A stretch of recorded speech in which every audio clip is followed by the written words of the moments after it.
Social মিডিয়াত খলকনি লগাই থকা দুজন ব্যক্তি ভিক্টৰ দাস আৰু বিকাশ অসম বৰ্তমান জেলত আছে। এতিয়া ভাবিবলগীয়া কথা,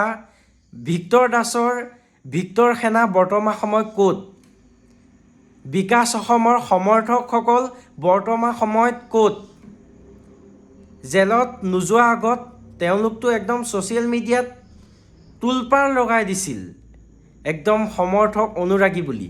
এতিয়া তেওঁলোক ক'ত আছে? ভিক্টৰ দাস জেললৈ গ'ল, ভিক্টৰ সেনা শেষ।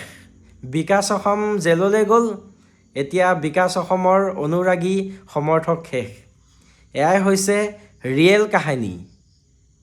আমাৰ অসমৰ মানুহৰ স্বভাৱ আছেই গছত উঠাই দি গুৰি কাটি দিয়া, আৰু এওঁলোকে চিঞৰি আছে হৈ গ'ল, কাহিনী শেষ। আৰু কি পাবলগীয়া? এতিয়া তেওঁলোক জেলত আছে, দুখটো কাৰো লগা নাই। এতিয়া বিকাশ অসমে ভাল কৰিছিল বেয়া কৰিছিল এইবিলাক বাদ দিয়া। বিকাশ অসমে চান্দা তুলিছিল, কিবা লৈছিল, পইচা দাবী কৰিছিল, তেওঁ এজন অপৰাধী। এতিয়া ভিক্টৰ দাস বেয়া, চবেইতো সেইটোৱে একদম সমালোচনা কৰি আছে। তেওঁলোকে যে এদিন ভাল কৰিছিল বেয়া কৰিছিল সেইবিলাক শেষ।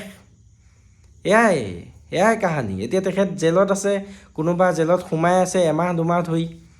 চিন্তা কাৰ হৈছে? পৰিয়ালবৰ্গৰ বাহিৰে কাৰো হোৱা নাই।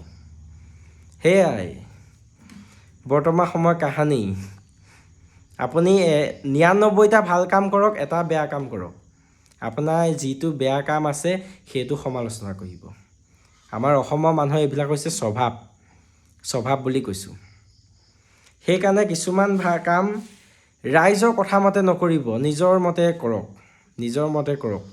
সুৰক্ষা আপোনাক ৰাইজে নিদিয়ে। যদি ৰাইজে দিয়া হয় এই দুটা জেলত নাথাকে। ভিক্টৰ সেনা, বিকাশ অসমৰ অনুৰাগী ক'ত গ'ল? সেয়াই কিছুমান কথা জানিব বুজিব লাগে। ক'ম বাৰু নেক্সট ভিডিঅ'ত।